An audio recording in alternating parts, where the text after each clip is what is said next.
lovely.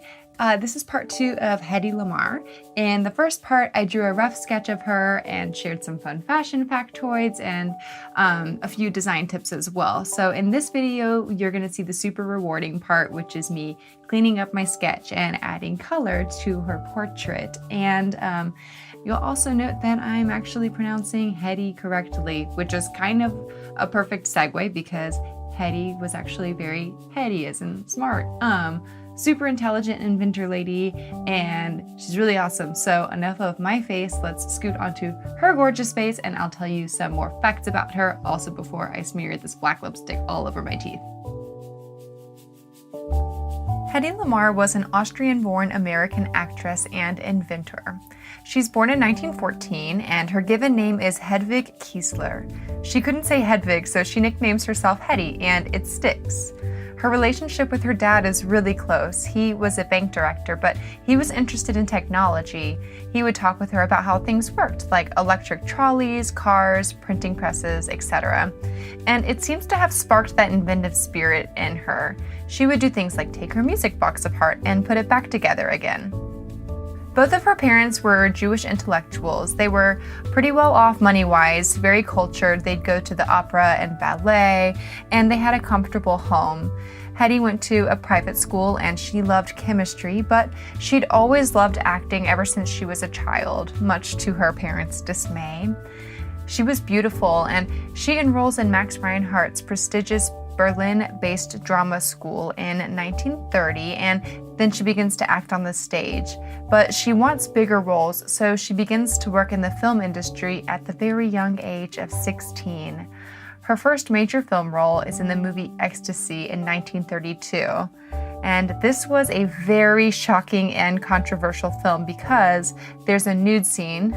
Well, she appears nude, and there's also another scene in which she simulates an orgasm, and she's just 17.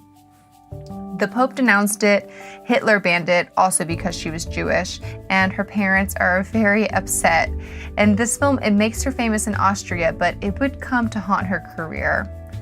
So she goes back to the theater and plays more respectable roles, and she soon marries Fritz Mandl, a munitions tycoon, at the age of 18. He's 14 years her senior, and she essentially becomes his trophy wife.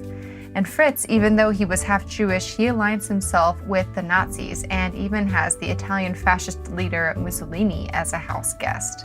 The Second World War, it's building up, and Fritz is also becoming incredibly possessive of Hedy. He's paranoid that she'll have an affair, and needless to say, Hedy feels trapped. And on top of all of this, her father dies of a heart attack when she's 21. And this is the tipping point. She decides, I need to get out of here. So during a dinner party, she puts on a maid's outfit in disguise, she stitches her jewelry into her coat, and leaves for England.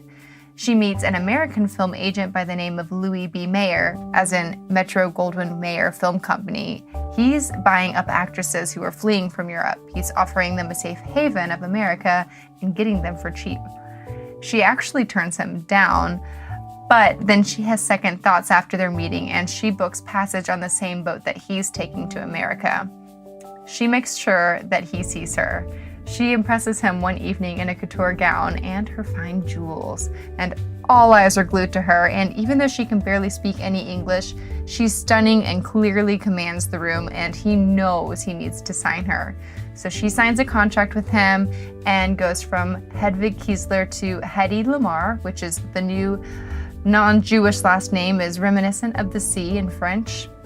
She stars in her first American movie called Algiers, and after this, she's famous, and she inspires the standard of beauty for this decade.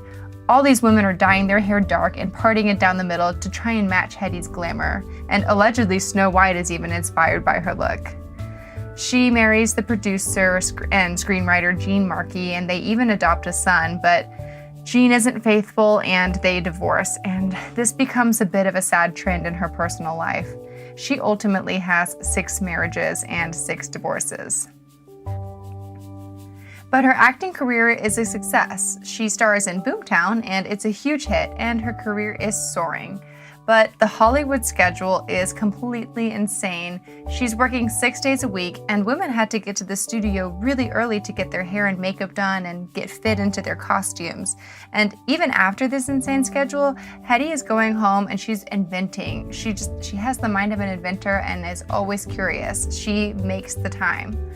And she's meeting the who's who in America right now. This even includes Howard Hughes, who's the famous airplane engineer, pilot, film director, etc. And she shows him how to make a faster plane design. His wingtips were squared, so she checks out books in the library on fish and birds, redesigns the wings to match the fastest fish and birds, and shows Howard. And after this, he says, "You're a genius." She is. World War II is now well underway, and the German U-boats are pretty much on the verge of winning the war. And Hedy wants to do something about it. She's feeling guilty that she's making money when people are living in fear, including her mother, who's still in Austria. It's not known that she's Jewish, and she doesn't disclose this information. And she's not even yet an American citizen. She becomes one in 1953, but she wants to help. The British torpedoes were pretty outdated, and she had an idea on how to update them. She thought a radio-controlled torpedo could do the trick. At this time, radio communications aren't secure, and your enemy could easily find your frequency and intercept it or jam it, meaning your torpedo would not hit its intended target. Hedy discovers that messages could be sent over multiple frequencies in order to keep them secret. This is called frequency hopping, and it allows you to split and manipulate radio frequencies by creating multiple frequencies. The enemy can only jam one frequency, but it wouldn't be enough to stop the transmission because they couldn't find the rest of the message, which was split up on multiple frequencies. So the torpedo would actually hit its intended target. It's at this time that Hedy meets the film composer George Antheil. He had experience with engineering player pianos. In a film called Ballet Mécanique, George had mechanically synchronized 16 player pianos, so I think it's safe to say he had an engineering mind. George helps realize Hedy's idea of frequency hopping. Their system had 88 frequencies, which is the same amount of keys on a piano. They present it to the War Inventors Council, who is very impressed and even hooks them up with an engineer to build it. The invention is then issued a patent. Hedy and George share the patent with the Navy, but it's denied. The Navy wasn't interested in trying to develop something that would be expensive and complicated while they're in the middle of battles with Japan. They just didn't realize what they had in front of them, so the patent is stuck in a drawer and it's forgotten. Even though Hedy isn't able to help the Allies with her inventing, she's determined to help, so she uses her beauty and fame. She sells over $20 million in war bonds, which today translates to over $300 million. This is clearly a huge help, but I can't help but imagine what would have been different had her patent of frequency hopping been put to use. Anyways, meanwhile, in her Hollywood career, she's cast in a campy film called Tondaleo, which turns her into a bit of a joke in Hollywood. People just don't think she's a good actress. It's hard for Hedy to get roles of any substance, and at first this is because of the language barrier. In her first films, she didn't even know half of what her lines meant and was just rehearsing phonetically because she didn't understand the English language.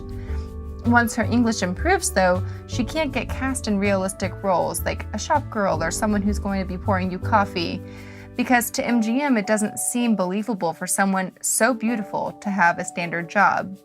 Her beauty makes her untouchable, so even though you'd think she'd be super marketable, MGM doesn't really know what to do with her. She gets married again, she has 2 kids, and the husband leaves. She's a single mother in the 1940s. Luckily, her mother is finally able to get to the States and can help out with the kids, but it's a ton of pressure to be the sole breadwinner and be a mother at the same time. Hedy does get cast in a successful epic film, Samson and Delilah. It's her biggest film success, and she decides to produce her own epic film. She invests a good chunk of her money into it, but after it's finished, she can't distribute it in the US, and she loses millions. So here she is, stuck between a rock and a hard place, and she gets married again to a Texas oil man. She basically turns into a trophy wife again, and he turns out to be an alcoholic. They divorce, and she does not get any money. She marries 2 other times after this and has 2 other divorces. The stress is mounting. She becomes addicted to the pep pills that the studios would give actresses to keep them alert, and her behavior becomes erratic and her film career is on the decline. She starts to get plastic surgery to try and uphold this image of a glamorous movie star, and although she wished people could see her as more than a pretty face, I think she had a really hard time with aging. She was once called the most beautiful woman in the world, and it's hard to let that go, and this is unfortunately still true for today's Hollywood actresses. But she's actually a pioneer in plastic surgery, telling the doctors to hide scars behind knees and ears, which they hadn't done before. But unfortunately, she has some poor surgeries as well, and because of this, she begins to hide from society. She becomes a recluse and is making a very modest income because she's only getting a teensy bit from the Screen Actors Guild, and she receives nothing from her inventions. Finally, towards the latter part of her life, she gets credit for her mind. She receives a Pioneer Award from the Electronic Frontier Foundation. Her son receives it for her because she doesn't want to be seen. Frequency hopping has allowed for Wi-Fi and satellite systems and mobile phones to become a possibility. It's now called spread spectrum technology. And what a legacy, even though she still is more commonly known as a Hollywood starlet. And while her story is tragic, I am so glad that I got to learn about her and find out about her life and her mind. If you're interested in learning more about her, I've included a few links to videos, podcasts, and articles. She's incredible and just really deserves to be remembered as the amazing inventor that she was. I hope you all enjoyed watching this, and if you did, feel free to subscribe to my channel or like this video. And if you want to follow me, I'm always posting new stuff on Instagram, and you can also shop my designs on Etsy. And I just hope you have the sparkliest of days, and I will talk to you soon.